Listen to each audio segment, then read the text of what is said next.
Good morning, everyone. Good morning from rainy monsoon situation, Los Angeles. I don't like the rain, but anyway, Merry Christmas, Happy Holidays for everyone. Back at it for Friday. I like these short weeks. One, especially if I'm short options, takes away, gives me some more theta. Um, what's going on? Did everybody get what they wanted for Christmas? Um, Uh, I got what I wanted with my own credit card. But long story short, hope everybody had a great Christmas. Um, few things, if at all, are important for me personally than family. Health, obviously. And, you know, I remember my kids being 1, 2, 3 years old. I've been in the same house for 23 years now. And the joy until they figured out Santa Claus is dad. And then, and then they send you a list like a week or two before Christmas. This is what I need, Dad. I'm like, yeah. Actually, it makes things easier, um, because you get something that they want and then put it to good use. But hopefully, everyone had a great Christmas, and I'm back at it today. So, welcome to Power Hour with Sergio. So there is a little bit of a change for next week. Monday, I am not going to be able to do the live, so you guys know. I'll repeat this at the end when more people join. I'm not going to be able to do Trading with Sergio due to the fact that my son with his high school team is playing in a soccer tournament, and they have 2 games on Monday, and I have to be his Uber driver, as I've been since he was 5 years old. So, but I do like these. I do like these days off. Um, go watch him compete. Now he's a 16, almost going to be 16-year-old, strapping young man, taller than me. He's doing well. Um, and, so Monday, no Trading with Sergio. But we'll be back on Wednesday, on the 30th, Trading with Sergio and Power Hour, obviously, on Friday. So please put your questions up if anybody wants to come on, as usual. Here's the link. Here's the link. And right there. All I ask is that you're in a quiet place with a good internet reception. So, as today's title indicates, is Santa going to bring the rally? Honestly, I don't think so. I don't think it's going to be anything special finishing the year. A lot of people are off the desks. Volume is really anemic. Not much is going on, really, price movement wise. Getting ready for 2026, settling down on a little bit of a change of pace for myself. And look, it was a good year, but when your investment account beats your trading account for a trader, not a good year. But look, you take whatever the market's going to give you. As long as you're green for the year, you should be all right. Keep fighting. And so for 2026, my members group knows what's going on. A little testing going on with that, with what's going to happen with smaller size, and then 2026 we'll go full size. So what is the pivot? Now that my members group was quite familiar with it, if you want to become a member and support the channel, again, it's not for the $9.99. That is a month. That's a Big Mac. You're getting me for a Big Mac. I think it's a pretty good exchange. But the pivot is, I don't like buying things buy low, sell high method. It just becomes too taxing and too stressful because I have 10 other plates I'm trying to spin at the same time. Now, if I was glued at the screen, yeah, maybe that would work. But for a swing position trader like me, it's just much more comfortable to buy high, sell higher, And in order to be able to do that, you have to pivot a little bit. So it's going to be, I put a video out already. So you guys, for the subscribers, general subscribers, go check it out. That's the pivot. The pivot is going to be 52-week high list, create a stock list of 75 to 100 stocks, see the rotation. You can do all that very easily with your Robinhood account, with your Thinkorswim, Tasty, I'm sure. I don't know when things are going to stop going down, right? So there's many examples of that, and I don't have to go through it. A lot of people are stuck in these stocks, although markets making all-time highs. A lot of these stocks are down 40, 50%. So my goal is to ride the trend, right? And my mentor said first week out of the box, actually, when I went to the desk, it was like, trend is your friend, my man. So in order to establish a trend, you have to have big institutional money on your side, because that's where the rotation is happening. And these 52-week high list stocks, set your filters, create one, set your alerts, execute when they get to where they get to. That's about it. I'm not trying to simplify things for you all. I mean, there is some thought that goes into it, obviously. There are some nuances into that. You can't keep buying every 52-week high. You can't keep buying pump and dumps. That's why you've set filters. But it's very easily done. I mean, the watch list anyway. The trading part is up to you. How you manage the trading part, that part, I think I'll keep it for my members. And it's important to understand and that the reason you do these things is because you're constantly looking at improving your numbers. As a trader, I'm looking to get 3, 4, 5x of the benchmark. Benchmark being the S&P 500. If you're not there, after taxes, after slippage, after commissions, maybe you're wasting too much of your time trading, especially day trading. I mean, I still would love someone to come and tell me I'm a day trader, I'm very successful. For me, I've traded everything from day trading to swing trading to position trading to selling puts, selling calls, all that stuff. For me, swing trading works. Directionals is where the money is at. So we put on 4 trades so far with the new 52-week high list ideology. 444, and I put a great video out. You should go check it out, by the way. A lot of people don't understand math, by the way. Number one math rule is, so if you experience a drawdown of 50% in your account, which if you're in high beta stock, it's very easy to do. Like if you're in Oracles and Oklos and IRENs and all these, internet famous stocks that all these influencers are constantly talking about. I'm like, bro, there's 6,000 stocks. Did you all know that all bank stocks have been making new highs for the last 6 months in a row? Go sell puts there. They'll expire worthless. To me, trend is your friend. I'm not trying to catch bottoms. I'm not trying to catch tops. All I'm trying to do is take that meat of 70%, hopefully, of the middle, and you'll sleep better. Trust me. But anyway, so that's the pivot. And the other thing that people don't understand is, they constantly talk about win rate, my win rate, my win rate. Win rate is meaningless to me, for the fact that you could have a 50% win rate. My win rate this year is 56% on my accounts, up close to 62%. Okay, trading account. My investment account is doing better. The point I'm trying to make is win rate is not important. Money management, risk management is important, right? I like a win rate of 90%, but I don't think it's reasonable. And whoever says that, show me the numbers. Show me your account. I show my account. Full transparency. Every Monday, Wednesday, Friday, I post my positions. Do it. Nobody else is doing it. I'm like, okay, cool. Because they care too much about win rate, this, that. Look at me. I'm like, I don't care, bro. There's going to be losses. There's going to be wins. So anyway, we did 4 trades, just a little tester. There were Sienna, WVE, we're still in that. UiPath, PATH, we're still in that.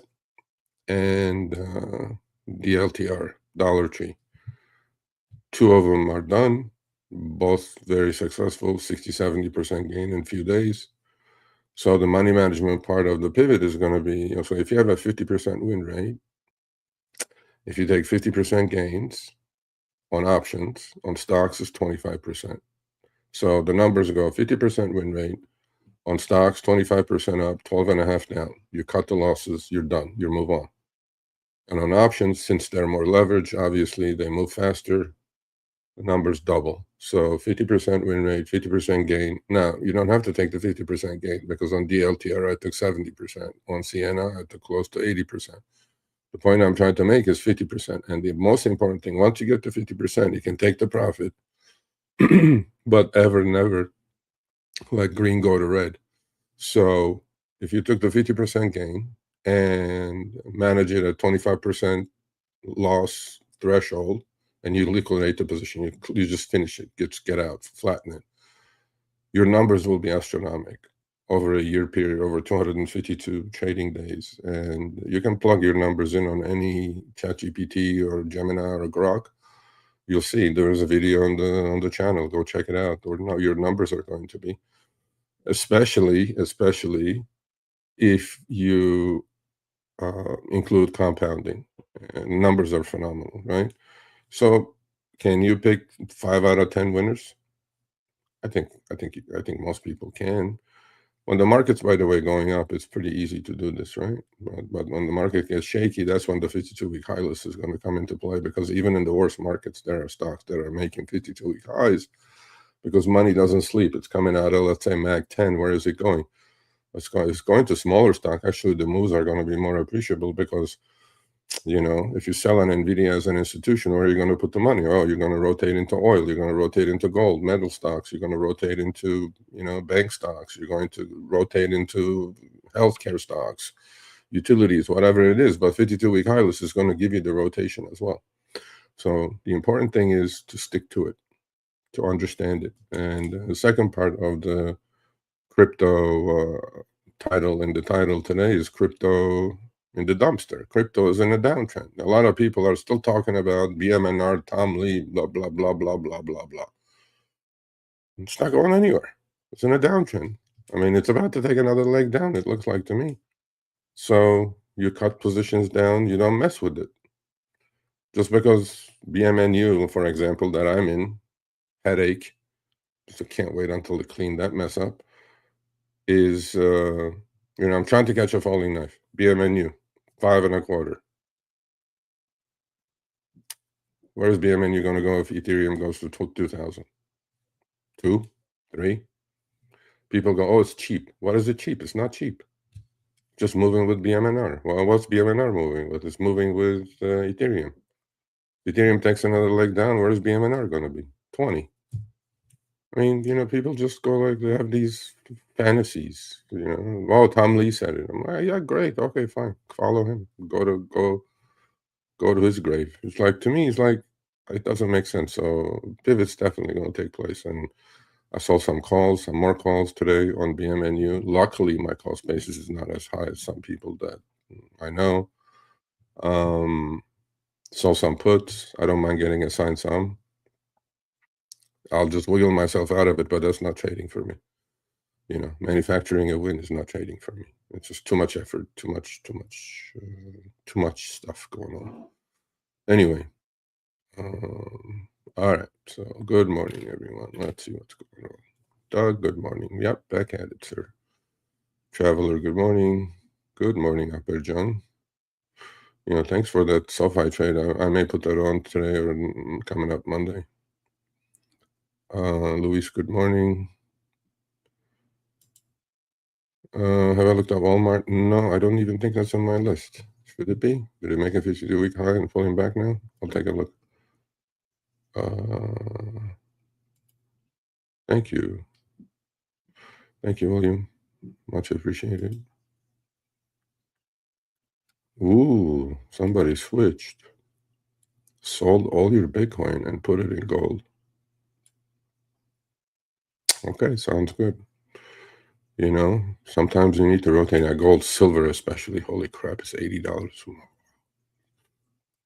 It's gone parabolic now. Now I'm like, Now you got to be really careful here. So, um, Sentinel one bull. Yes, I know. It's very difficult to buy me stuff. I don't believe in this. I'm more into the spiritual side of Christmas. I'm not a religious person, but I'm more into the spiritual side of it. And buying things for me is difficult. I mean, I'm a blessed man. I have everything I need, and I really don't pay too much. Look at the way I dress. I don't pay too much attention to material things.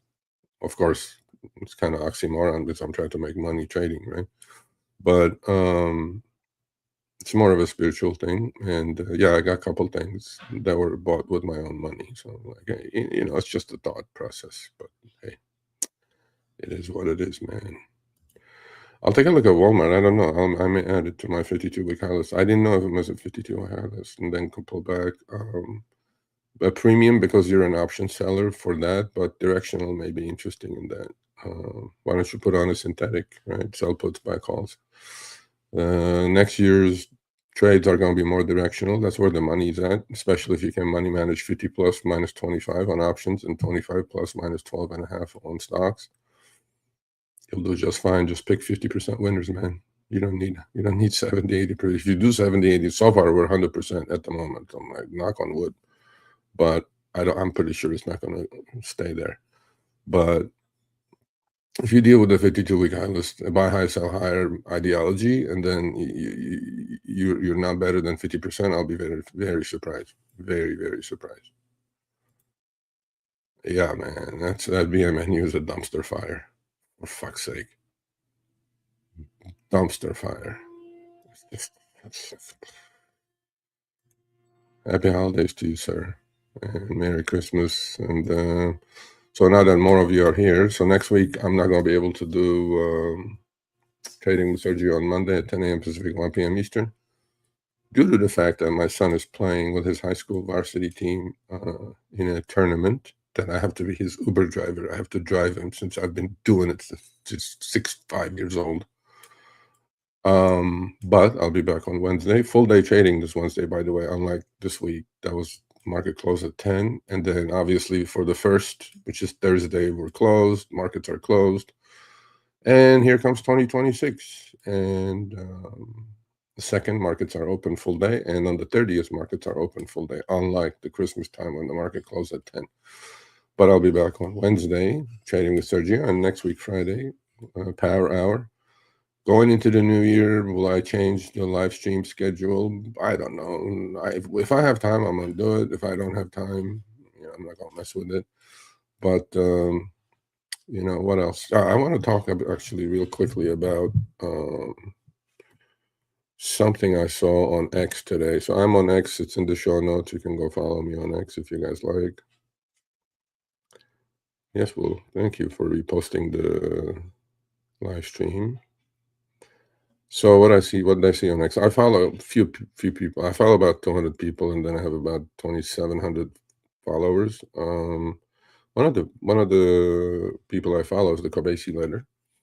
So there has been, most of you hopefully understand or know what correlation is.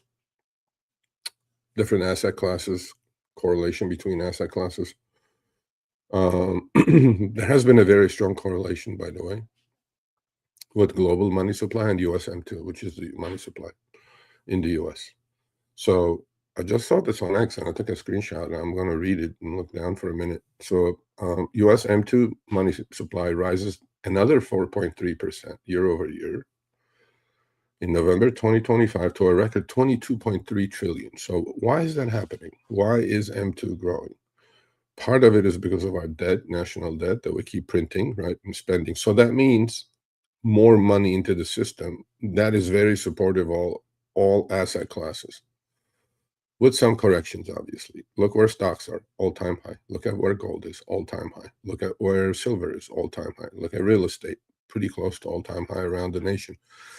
All asset classes, right, benefit from growth in money supply. If there's a contraction, asset classes don't do well. All asset classes, and they go together. So when the market's at an all-time high, gold is at an all-time high, and silver is at an all-time high, What is not at an all-time high? In fact, it's what, 30%, right? From all-time high on Ethereum, I mean on Bitcoin, um, and about 40% on Ethereum, 50% on Solana, right? So crypto is not an all-time high. And there has been, or is still, hopefully, I don't know, a very strong correlation between global money supply and US M2, US money supply, and crypto. All you have to do is go to Gemini or Grok or whatever, and then put a prompt in saying, well, is there a correlation between global M2, US M2, and crypto assets? You will see that there has been a very strong correlation.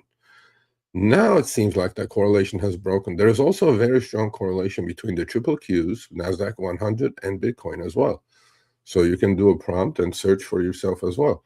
It seems like that correlation has broken or stopped for the moment anyway, because when the money supply is making new highs, that means what? Debasing of the currency, US dollar losing value, you're losing buying power. Where do you need to be? You need to be in hard assets. I've been saying that since I started the channel almost a year and a half ago now. Well, you know, and that's the reason, by the way, the wealth gap keeps increasing, because top 10% owns 87% of the assets. I'm not blaming top 10%. I'm not telling the government to tax them. All power to them. Okay, I'm a capitalist, except I'm a fair capitalist. I'm not a vulture capitalist. So the point I'm trying to make is you have to be investing in hard assets. You have to be investing, period. But you have to be mostly investing in hard assets. Well, hard assets we talked about. We'll just rotate it from one hard asset, or let's say something that has done well over the past 10 years, which is Bitcoin and Ethereum, to gold and silver. Okay, fine. But my point in all this is that correlation seems to have ended, or at least halted at the moment, between global M2, US M2, and crypto. Now, there's two things that are going to happen. My thoughts for 2026, I'll put out my, I don't know, what do you call it? Not guessing, prognostication, let's say, for 2026 for the markets and crypto in general. But when correlations break, you need to pay attention to it. So there is if the correlation has ended between global M2, US M2, and crypto, but it's continuing with the other assets. So what Will did there is proper, right? Because correlation between gold, silver, and money supply is there. So there are two things that are going to happen here. Either crypto is putting a bottom here, or if the money supply contracts, which is unheard of. Well, there has been times that money supply contracted and asset classes took a dump. It was before the 08 crash or at GFC, and then money supply just was pumped in. It was before the pandemic. We know what happened. 8 trillion was pumped in. So money supply is continuing to grow, according to the Kobesi letter, another 4.3% year over year to a record 22.3 trillion.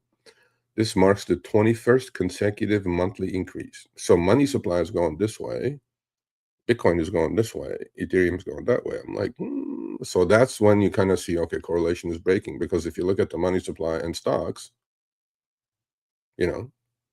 continue all-time highs. Look at gold and silver, all-time highs, right? So what is happening here? Money supply is now 400 billion above the March 22 peak. So this is an all-time high in money supply. Since 2000, money circulation has grown at an average of 6.3% per annum. So listen to this, folks. Since 2000, that's 25 years ago, since the dot-com bubble, money in circulation. Why is the money in circulation going higher?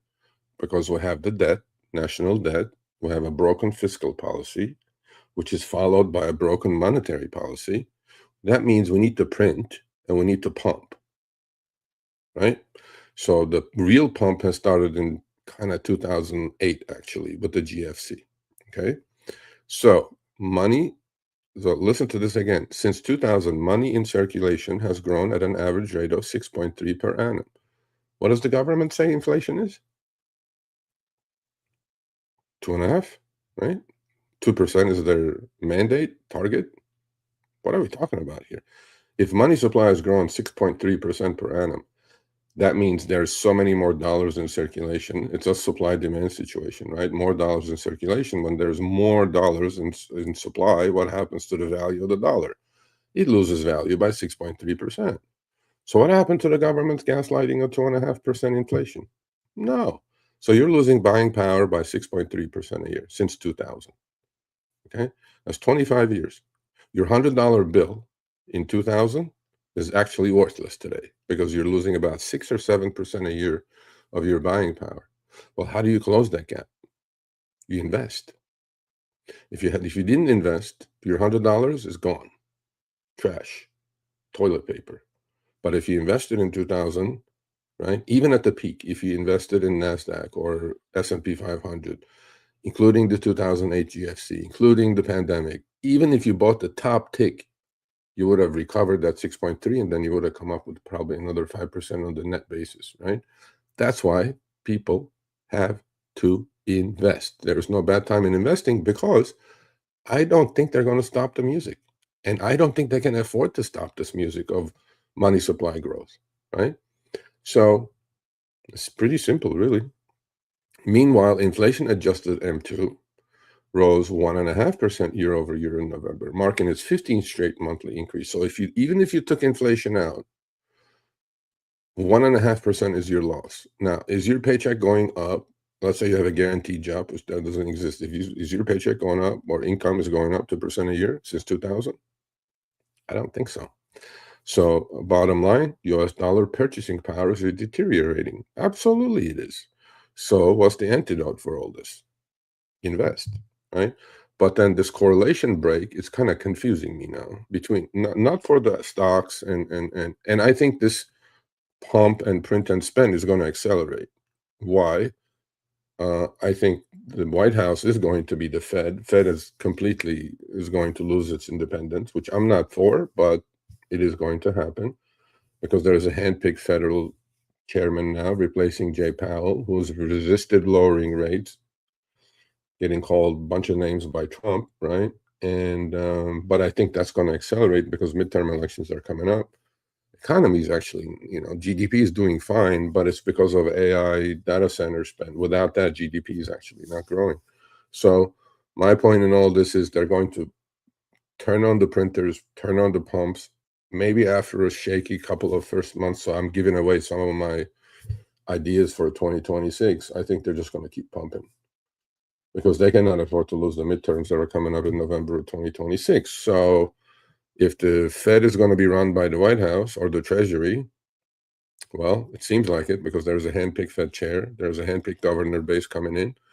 So there's going to be a hotline between the Fed and the White House that go, okay, lower rates, do this. Again, though, I think it's a little misunderstood that people go, Fed is lowering the rates. Well, Fed lowering the rates doesn't mean anything because Fed only can manage or manipulate the rates on the short end of the curve. On the long end of the curve, if you look at the interest rates, they actually have gone up since the Fed started cutting rates last September.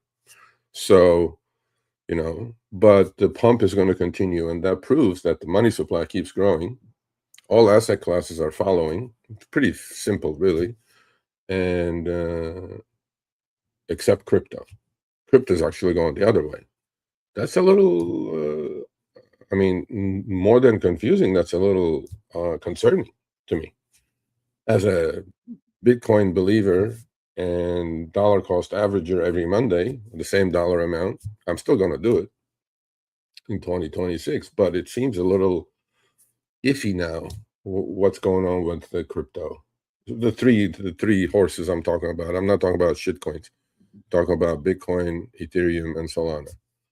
And to me, yeah, I don't know if that correlation has ended or this is the bottom. Bitcoin is going to take a massive leg up to catch up to money supply because Bitcoin has been looked at a holder of value. I'm not going to call it inflation hedge as much, but since it's a finite amount, maybe you can call it an inflation hedge, if you want to. But why has the correlation ended? If anybody has any ideas from the people watching, please put it in the chat because I can't come up with a reason. If global M2, which is accelerating actually more than the US, in Japan specifically, 130 billion stimulus packages coming up. China pumping like mad, right? Okay. Global M2 is skyrocketing. US M2 is kind of nice and easy, going higher and higher every year. Why is Bitcoin and crypto selling off? Not sure. So I can't come up with a reason for that. But then, as volatile as Bitcoin is, it could go from 80, I think it's 87,000 or whatever it is, to 130,000 in probably 2 weeks, right? And Ethereum will follow and whatever not. So I don't know. The other thing, that Bitcoin volatility is kind of decreased, actually, right? So all those option sellers, they're not getting as much premium as at all. Anyway, so let's answer some questions. Let's go to positions. My vertical put on SoFi didn't work all year. Yeah, because stock makes higher highs, higher lows. Why would it work? Why are you bearish on something that's making higher highs, higher lows? I mean, forget the fundamentals. Look at the picture. Stock has been in an uptrend since $8 when it bottomed after the April tariff, crisis. It's not going to work. I don't know. I wouldn't be bearish on SoFi until it broke maybe 23. Then I'll be bearish on it. But I do like the Iron Condor on SoFi, right? Sell the 25 puts, buy the 23 puts, sell the 35 calls, buy the 37 calls, or I think which one? No, 33 calls, right? So it was an 8 wide body and 2 wide wings. I like that trade if it's still 90 cents or so for February. Limited downside. So anyway, what else is going on? Yeah, so if anybody has an idea about the correlation ending, it's not ending between other asset classes and M2. It's ending Bitcoin. And I mean, I looked at the charts already, so I know what the answer is, but I don't know the reason. The correlation has definitely widened, and it's really wide now, especially between Triple Q and Bitcoin and M2 and Bitcoin. Although on some charts there was some lag of about 6 weeks or so. So M2 makes a new high and then Bitcoin catches up. But it seems like stocks are following just dollar for dollar. And gold is following dollar for dollar. Silver is. So I don't know. Maybe that lag is still there. Sergio, I've been doing this for over 30 years, and there is a few YouTube channels I recommend my mentees watch. If you don't mind, I'd like to give you one. I didn't understand the question. I've been doing this for 30 years. Okay, welcome to my club of 30 years. There's a few YouTube channels I recommend my mentees to watch. Okay. If you don't mind, I'd like to give you one that you could review and discuss the teachings. I don't pay any attention to anybody else, buddy. Honestly, it's not because of ego. I really don't care, number one, and I don't think anybody can provide me more than what I already have learned over the last 30 plus years. But you're more than welcome to. You can post it in the chat. Honestly, I think I'm as good as there is out there, with a full toolbox. And, whatever they're going to provide me, maybe to your mentees, they can provide, because I do believe financial literacy, education, information is very, very important. But, post it. I'll take a look at it. I don't think they're going to give me anything more than I know, especially if it's in the day trading realm, especially if it's in the short term, kind of a scalper kind of a thing. That's not my style. I'm not interested. Maybe some other people are interested. I do the way it fits my lifestyle, number one. I'm not a youngster, so I don't have to chase dollars. I have enough of it. And but I'm very hungry to make money. I wake up at 5:30 every morning, like I have for the last 35 years. I'm in California, so um, I don't think anybody has the magic wand. I don't think anybody has more edge than they think they have. And to me, I follow the markets. I follow the price. This is the price. You can argue with price. Like, look at all the people who argued with BMNU price. Where are they at? Poorhouse. My point is, rules of this game is simple, sir. 3 P's: patience, position size, and planning. If you don't have the 3 P's, it's not going to work for you. It may work for you, lucky, short term, whatever it is, but there is no magic, elixir, or there's no magic wand and you can go up. This is it. This is my edge. By the way, I'm not a huge believer in edge. You create your own edge. Part of your edge should be your money management and risk management. And unfortunately, most people don't do that. If you don't do that, any edge that you have, which is minuscule, is going to get wiped out anyway. And plus your account's going to get blown. So, but yeah, post it in the chat. Not against learning. Not for me, but for the general population. All right, so let's go to positions. I know you guys can see this. Last time you guys saw my face and no charts, but all right, what's going on? Let's go to the front first. Daily, there's 2-minute spiders. Not much going on, man. Not much. This is the 1 year, 1 day. It seems like it's just a grind higher and potential of 7,200 on SPX. How many days of trading days left? So we have 1, 2, 3, 4 trading days left. If Santa didn't show up by now, I don't think he's in the chimney. I think he's stuck in the chimney. I don't think it's going to happen. But again, sometimes it works, sometimes it doesn't. I really don't pay too much attention to those kind of things. So yeah, S&P's down just a little bit. Not much is going on. What else? Let's go to the position screen. Not much has changed. I closed DLTR with profits today, but let's start at the top. Strive Inc., ASST, January 2027 calls, 2.5 and 5 leaps. Long 400 of those and 300 of the 5s. Here's the headache of headaches. Dumpster fire or dumpster fires. Luckily, I'm going to try to manage this thing.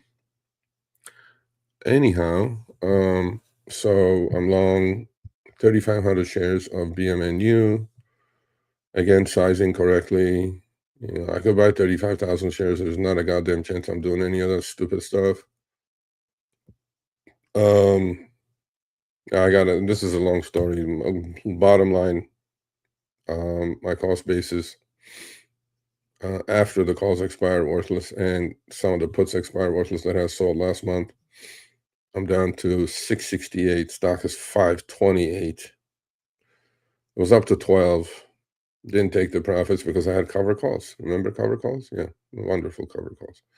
Well, I had enough. So now for this cycle, today I just sold. I'm trying to sell another 5 actually. 6, 7 calls for January expiration.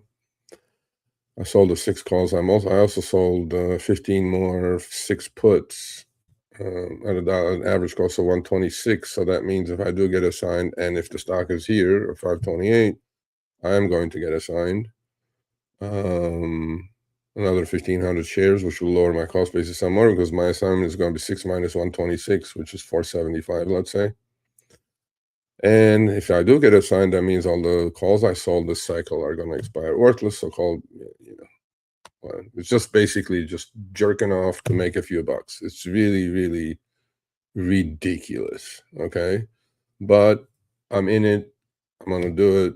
I'm not going to increase the position unless I get assigned, or if it comes to that, I may roll to the 5s. Look, all I'm trying to do is get the heck out of this garbage and make some money with it. I was up like 15K on this trade. I had cover calls. I had sold 8, 9, 10, 11 calls, and at some point it was above 11. I'm going like, yeah, if I all get called away, it's 15K. Oh, never mind.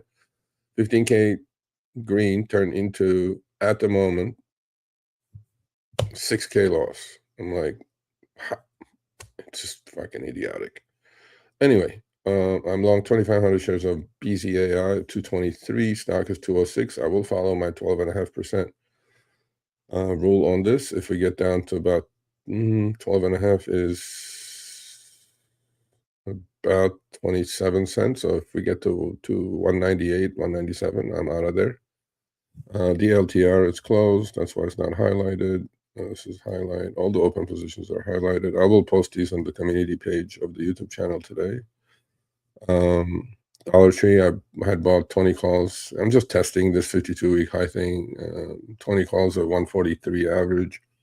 Sold them all at 230 average today, so we're done with that. I had also done Sienna. Last but not least, I'm long 30 February 20 calls on WVE. Average cost average cost 172. They're 190.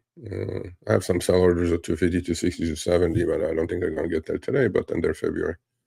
But I will not let green go to red. So especially when something goes green. Now, when you buy something with a new pivot, it goes red right away. You cut it at 12.5 and 25. You don't blink an eye, and that's it. That's what needs to happen going forward. Still 75% cash. I have my buy list ready, which is in my buy list, or what is in my buy list. Affirm is definitely in my buy list. Down 10 cents, nothing important really. And just going sideways before the breaks 80. I don't know what kind of trade I'm going to put on, but I'm definitely going to be putting it on. Lemonade is another one I'm watching. Now only down 3. Yeah, maybe 50 EMA pullback. I'll get in there. Carnival Cruise is another one. There's like my 52-week high list is full of wonderful stocks. So just waiting for my spots. And going forward, 10% allocation in 2026 of the account. I have a 6-figure account, so 10% allocation, mostly directional bets. And yeah, streak money management. That's about it. That's what's going to happen. A few other stocks I'm following. Fastly, I want to own actually. Let me look at my list and then see what's in my 52-week high list.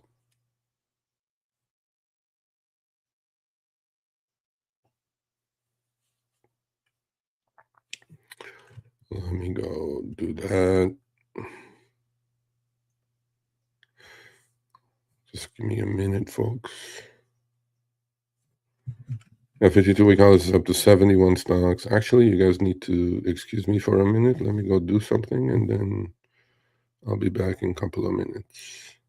And then we'll go through. Actually, you know what? I'll go through the full 52-week high list, what I'm watching, where my alerts are, and stuff like that.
Okay, let's go through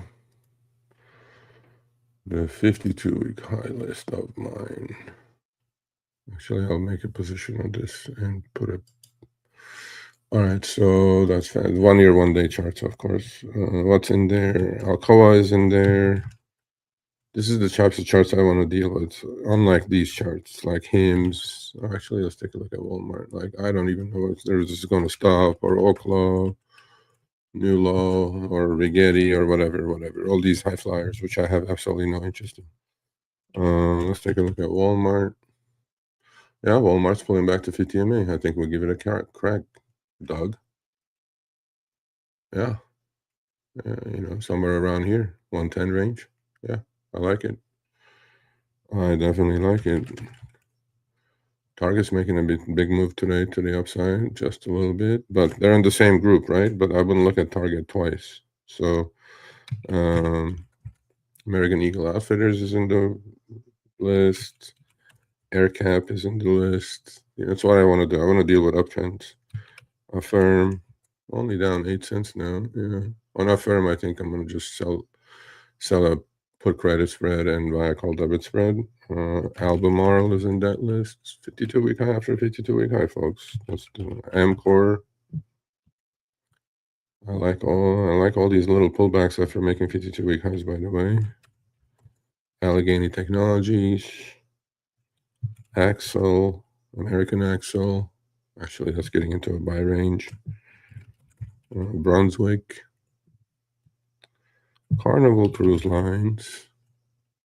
I like that pullback. Give me 30, I'll get in there. That's the patience part. You gotta wait. But if you build a list of 75 to 100 stocks, you have plenty to do.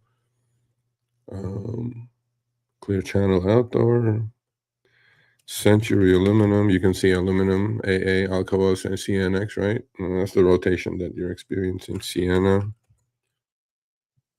Yeah, we did a nice trade on Sienna. Actually got out a little too soon. Took like 65%. We could have taken 200%. Compass Inc. I like that one. Just keeps going sideways before we make a new high. Make sure I put the alert there. DuPont. Beautiful charts. Dollar Tree. Got out of that. Okay. Estee Lauder. All these charts, wonderful. Just wonderful. ERO Copper. There you go. Freeport McMoran. Fabrinet. First Solar. Gildan Activewear. Yeah, all these wonderful charts. Garrett Motion. See, there's 10,000 stocks out there, folks. You guys don't need to be stuck in the same goddamn shit. Anyway, Hot Bay Minerals. Huntington Ingalls. Yeah, you guys have never heard of these names, have you? There you go. Immunovant.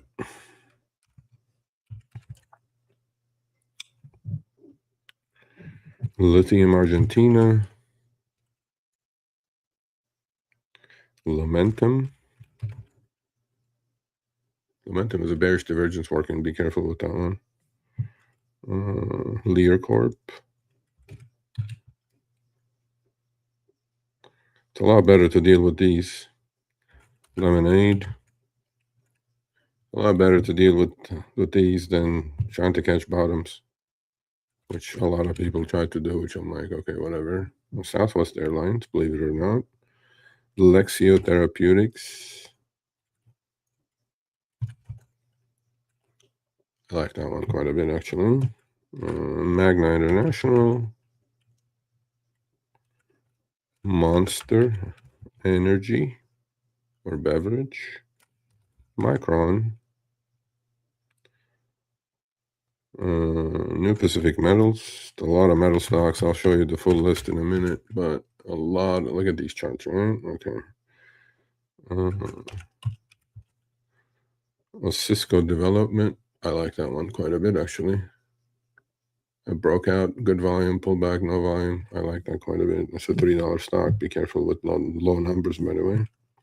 I put an open bay because a lot of people, open door, a lot of people ask me about it. I'm like, okay, the channel is there. I'll buy it at the 200 EMA around 5. I'm not going to pay any attention after that. UI path, we're in. We have the February 15 calls. Actually, it's up about 30-40% on that already. And yeah, I see that going to 20. So patience. Progeny. PGNY. I like that one. Phinia. PHIN. Beautiful. Planet Labs. Beautiful. Photronics. PLAB. That one I like. It's just kind of had a high of 40, pulled back to 33. I like that one a lot, actually. Once it starts moving on volume, make sure we get in there. Real.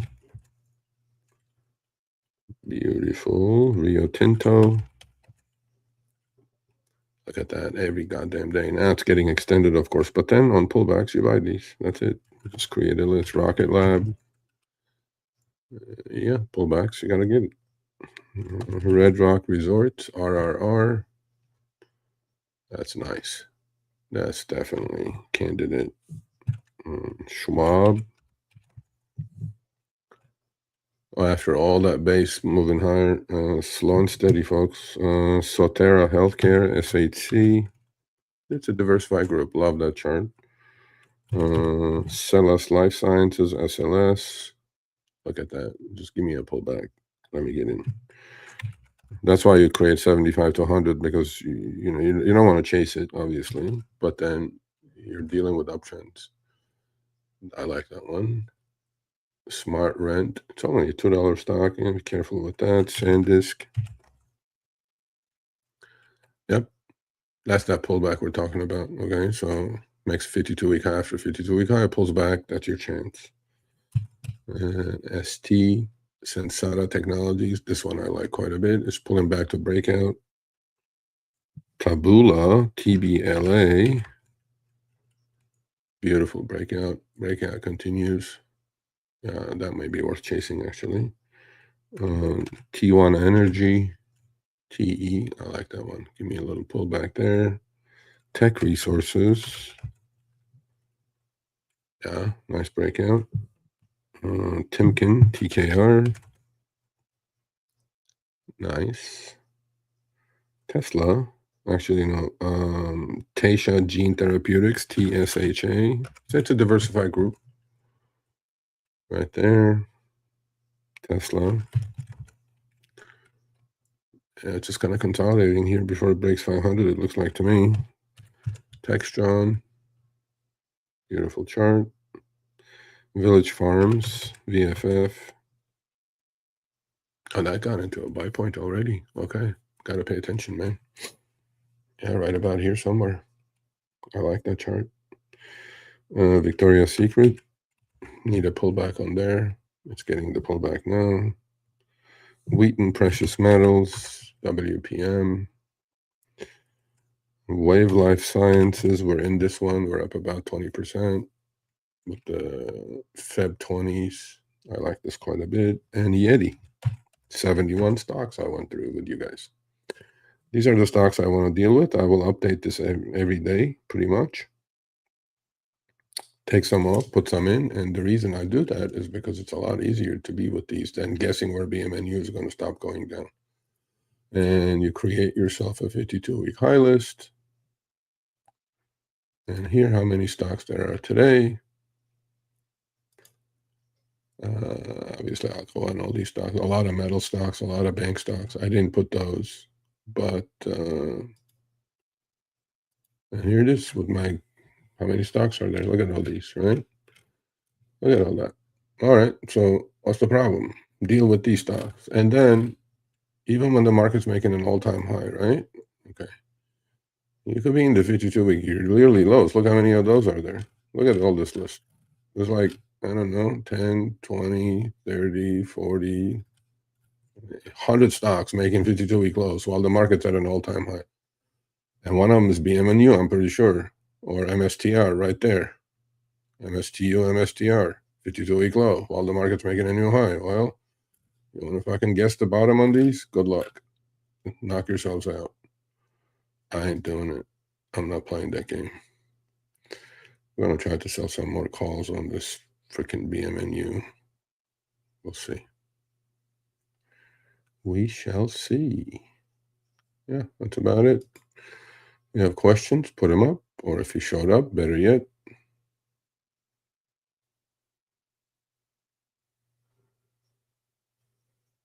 what is happening? Did we freeze? Nope, we didn't. Okay.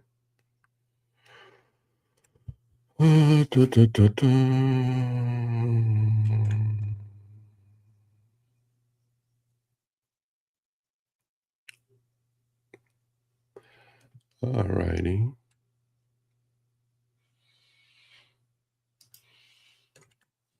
Okay, so we're back. Interested? So I said what I said. No, I told you to post the thing. Just a thought. I wasn't attempting. You can't influence me, bro. It's really principles of risk management, trading probabilities without. Okay, that's what I'm doing. I don't have personal opinion. I follow a strict risk management, money management guidelines. So maybe we're on the same boat on that one. You know, you should grab the link and come on one of these days. It was a bull spread. Okay, what are you saying, bro? You're saying puts and then you're going bull spread. I don't even know what you're talking about now. We're talking about SoFi, right? I'm not sure what's going on now. Put the position up and then we'll find out why you're losing money. You have to forgive me as I've been for a long time here. I don't know. You're fine. I don't take anything personally. I've been on the internet for far too long. Okay, I agree. 100%. What else? What else is there? Unfortunately, most people don't do it and they get poor. You know, they'll have some luck, and on bull markets, every you throw a dart, you can make money, and then market pulls back 10%, they all disappear. And anyway, all right, got to run. Unfortunately, you have a great day and have a happy, healthy, prosperous New Year. Sentinel One Bull. Next time I do a live stream, please grab the link and show up. We can definitely talk about your ideas, but I have been saying nothing but preaching risk management, money management, position sizing. You know, I'm wearing Quant Data hat. Shout out to William at Quant Data. You know, I once in a while he allows my funny ass to get on their stage and talk to their traders. I've had this YouTube channel for a year and a half, and I have said nothing but the 3 Ps: patience, position, and planning. And you just got to follow the rules. You know, getting lucky is one thing. I mean, luck is important. You got to have some luck, obviously, but we're all dealing in probabilities. If anybody says, I know what's going to happen tomorrow or next hour, or especially the day traders or whatever, no clue. They have no idea. So I've been preaching this for 30 years, just a year and a half on YouTube, because I thought, okay, you know, I'll just create a YouTube channel because I think there are a lot of uneducated folks out there when it comes to trading, not school, that they just kind of think this is how the markets behave. Markets only go up, stocks only go up. And then on the first pullback, when their hood goes from 155 to 100 in 2 weeks, they go like, oh shit. I'm like, yeah, oh shit.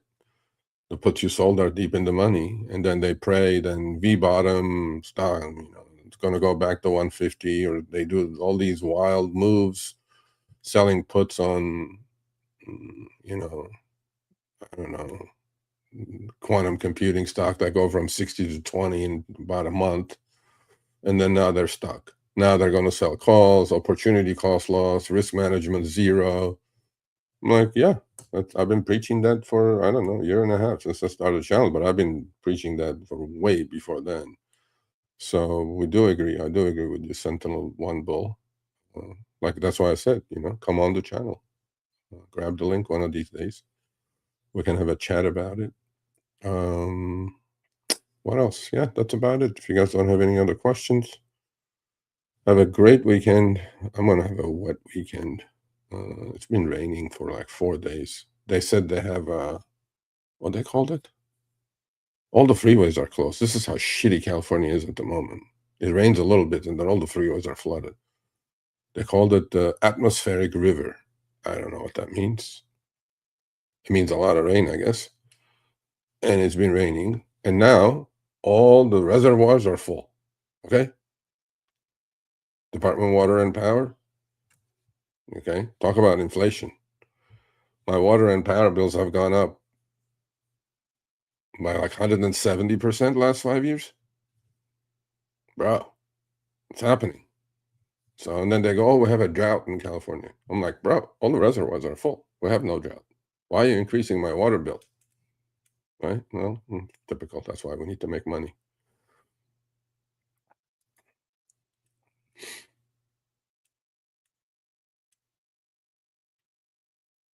Well, interesting.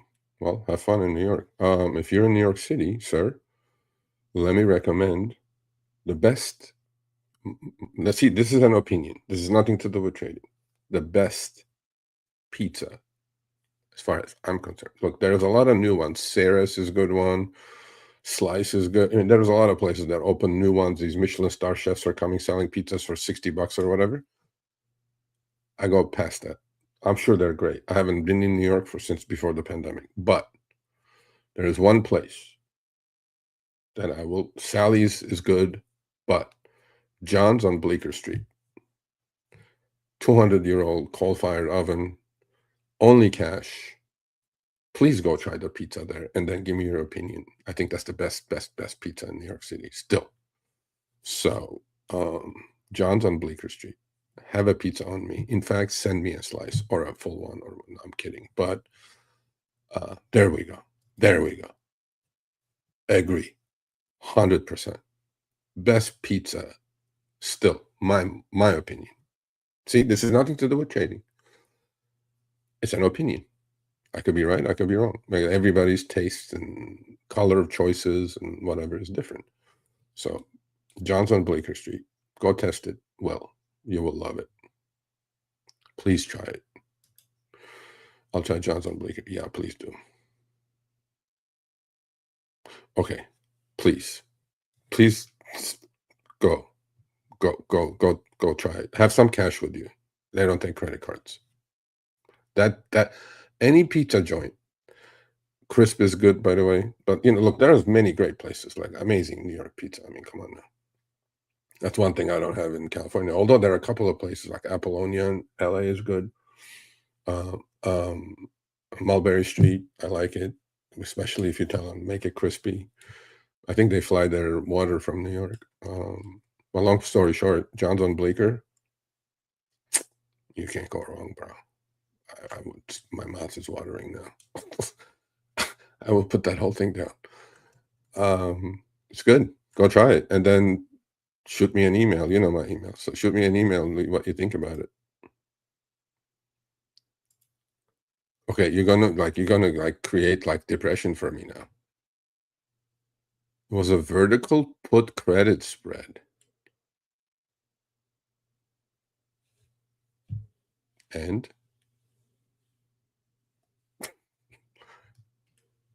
okay,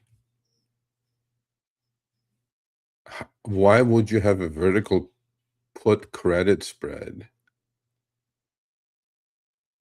if you know what a put credit spread is? Just put on a put credit spread. Stocks going up, they would expire worthless. I'm not sure what's going on now. we're on the who's on first. I, I I'm lost.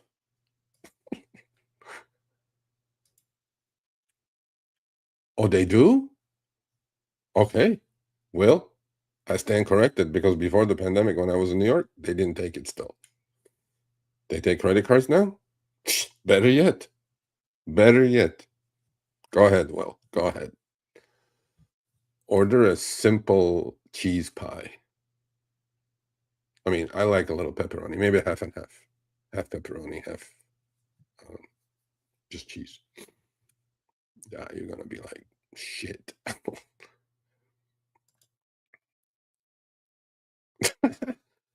No shame, bro. I would put it down. Seriously. And their pies are not your little shishi 12-inch, 18 inches. That's a pie. It's so good. You have that 200-year-old oven's flavor in there built into your pizza, and tell them a little more well done, because they may pump out, you know, because I like mine thin and crispy. So not like a cracker, but a little chew, a little crisp, a little leopard, skin on the bottom, if you know what that means, right? And you have those dots, burnt dots, like, fuck, it's so good.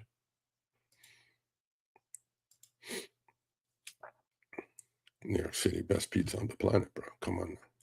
I mean, although I do follow Barstool Portnoy.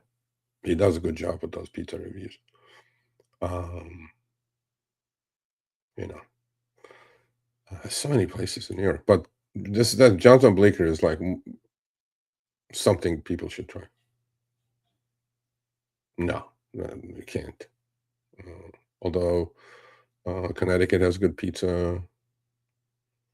Look, there's good pizza everywhere. I mean, you got to just find the spots. So I'm just saying, John's on Bleecker, it's worth a try. Sally's is worth a try. The new places, they have lines out the door with the yuppies, shippies, whatever, right? I hear Sarah's is good. Excellent, actually. There's this guy in Brooklyn. He converted. Oh, fuck, I forgot his name. But his pizza is not true New York. It's like more like Neapolitan style. God damn, I forgot the name. There's also a waiting list there. There's like good places, obviously. I mean, I'm not telling you go buy a $2 slice now. Or are there any more $2 slices in New York? I don't think there are. But forget that stuff. Just go to John's and Bleecker, go to Sally's, go to a couple other spots in the city, and get your full crispy. That's the one. That's the one. Yes. Yep. Yep. I agree. The crispy in New York is good. Real Josh 05. We're talking the same language. Seriously, my mouth is like full of saliva now. Don't do this to me. Yeah, we have actually the closest decent pizza to me is I'm in the Sacramento Valley. In Encino, there is a place called Mulberry Street. That's the one. They break them like a massive pie. Real thin. Real well done. It's as close as it gets, but there are a couple of good places, like Deep Dish too, I wish. Yeah, good. Cool. Enjoy it. Enjoy it. Fuck yeah. I'd do it too. I mean, bro, how could anybody not like pizza? All this new no gluten, whatever. Oh, okay. I'm just gonna live a day less than you. It's okay. Don't worry about it. You go do what you do. I do what I do. I didn't know that. That's fucking amazing, bro.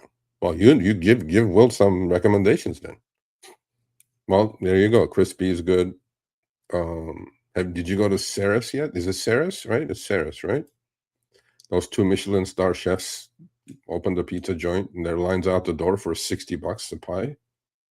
Have you tried that one yet? Sally's is good too, by the way. It's still old style. I like the old style, not because of my age. I would try Sarah's if I was in New York. I don't know about paying $60, but supposedly they're excellent. I don't know. Okay, well, go try it. Let me know. You know my email too, I'm sure. So shoot me an email. One of our contributors from the other channel that is living in New York. So he's been to all these, and then he confirms that these are top 10 in New York City. And price range, actually, John's on Bleecker is not that crazy. I mean, it's inflation, right? So I don't know. enough pizza talk. I'm dying now. Now I'm gonna go eat Domino's. No, hell no. I will not put Domino's or what's the other one? Pizza Hut.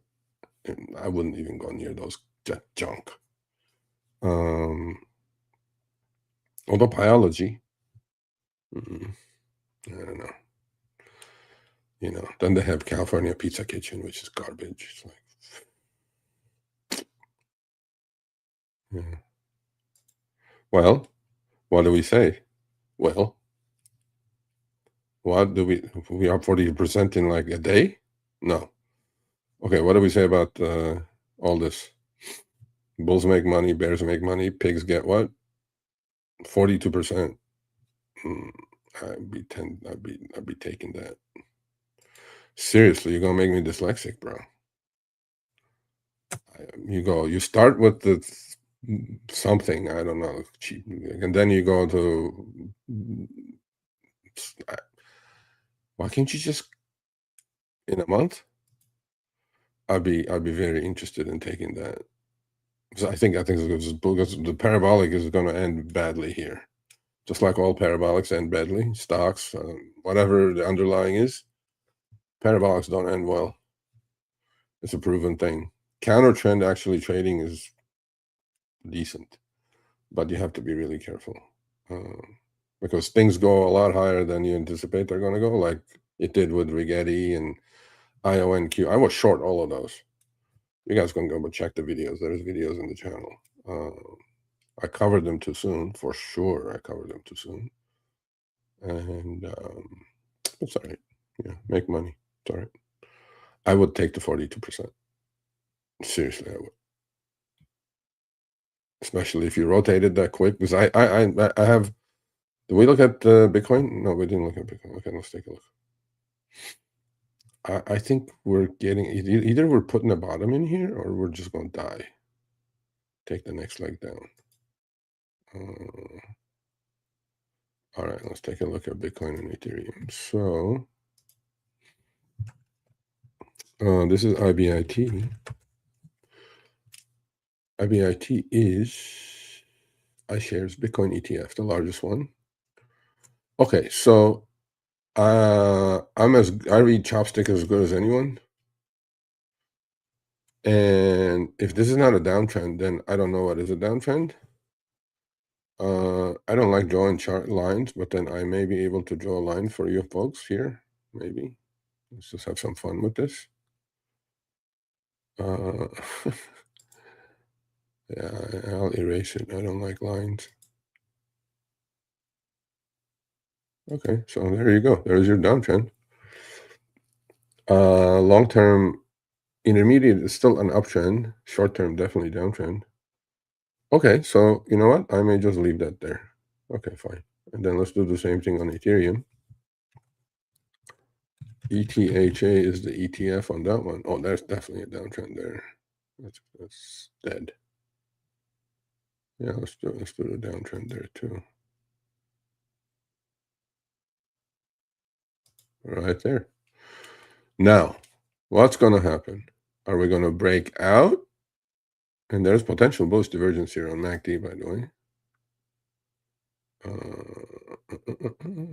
Well, let's leave the downtrends there. So under 200, under 50, under 20, it's a downtrend.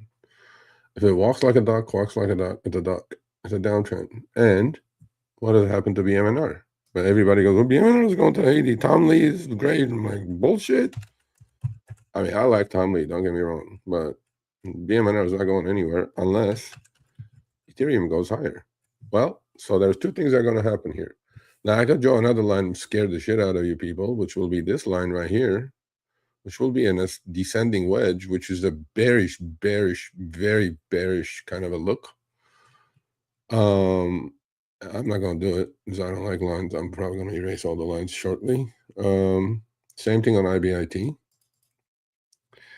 Right? If IBIT is going to go down, take another leg, which is Bitcoin, everything else is going to take it down leg. I mean, you know, and BMNR is going to take it down leg. If Ethereum, and so will BMNU, FYI. There you go. 525. Horse shit. Garbage. Whatever. I'm in it, so don't die before I get the heck out of here. I mean, I'll manage. Just my cost basis is so low that it's just like, okay, fine. But it's going to follow this, folks. BMNR is going to follow this. In fact, let's do the math. For all the geniuses out there on X. BMNR, Tom Lee, blah, blah, blah, blah, blah, blah, blah. I'm like, okay, whatever. So BMNR, okay. iShares Ethereum Trust, the largest one, ETF, 36 was the high. We pull back to, well, today, let's go today. 36 to 22, okay? That's where we are, 22.11. So what is that? It's 14 points. It's about 40%, right? Yeah, 40% on down on Ethereum. Okay, so where's BMNR? So what was this date right here?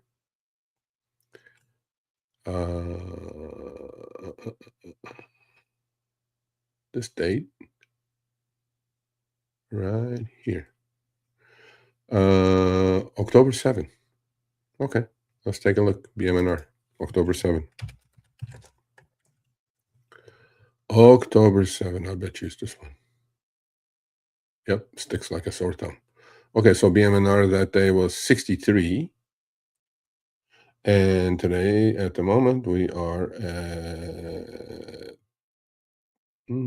30, let's say. It's 29.70. Let's say 30. Give the benefit of the doubt. 63 to 30 is 50, 52%, 51%.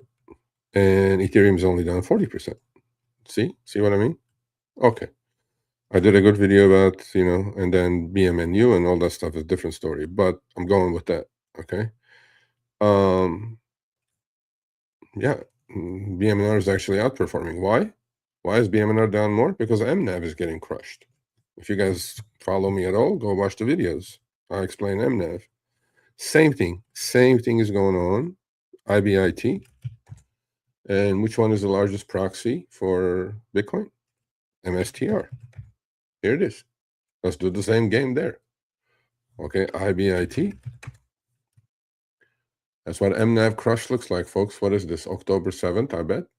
October 6th. October 6th. Okay, cool. October 6th, price of IBIT was 71. Today, we're at 50. 49.5. Okay, let's say 50. What is that? 21 points. How much is that down? 30%, right? Okay, let's look at MSTR. Oh, hello.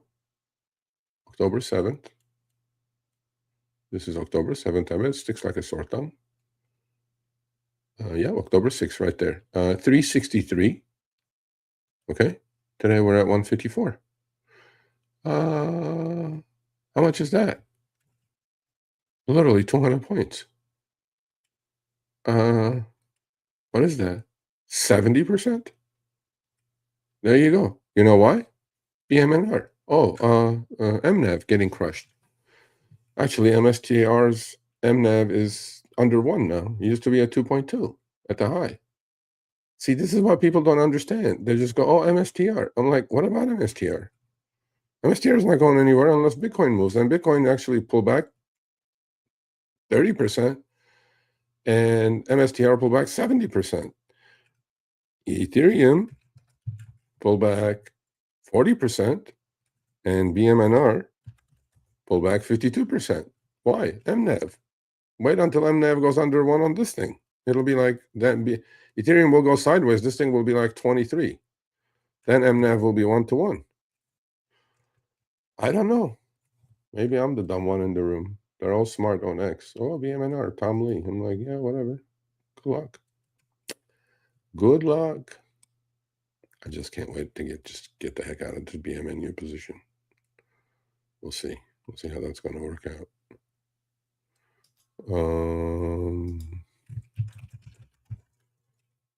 How we wanna be in the firm. I already know my trade, so I'll give it a couple more days. Break of 80. We're gonna get up to about 95 here. So a lot of good-looking charts on my book. Just patiently waiting. Yeah, this is definitely gonna be one. I'm just gonna wait. And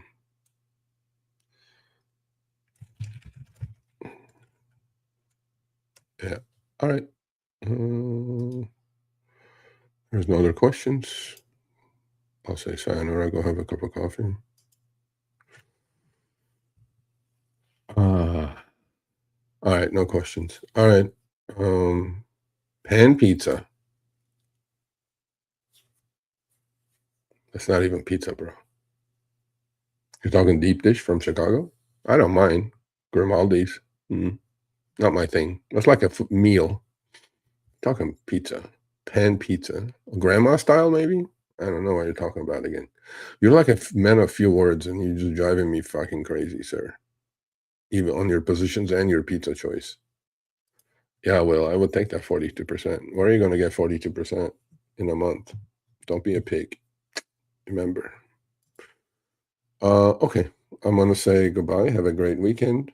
Reminder, not doing trading with Sergio on Monday due to my conflict with my son's high school varsity team tournament, soccer, Uber. I have to be his Uber again, and we're leaving at 7 in the morning, not coming back until 7 o'clock at night. Same thing on Tuesday. But Wednesday, I'll be back with Trading with Sergio. Wednesday, 10 a.m. Pacific, 1 p.m. Eastern.